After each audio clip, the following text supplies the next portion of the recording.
некоторые судорожно ищут старцев, чтобы узнать волю Божию. Я таких людей, если встречал, то 1 на миллион.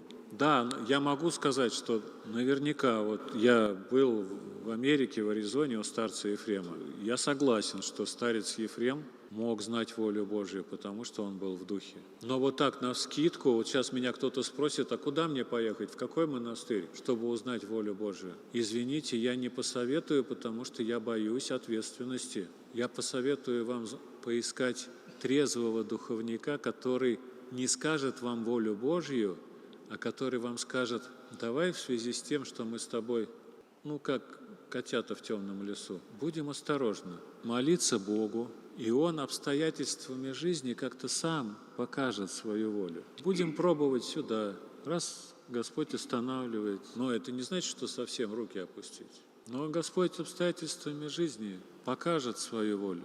И эта воля иногда будет вопреки тому, что ты думал себе, а может быть даже и лучше. Получай горький опыт, и будешь осторожнее.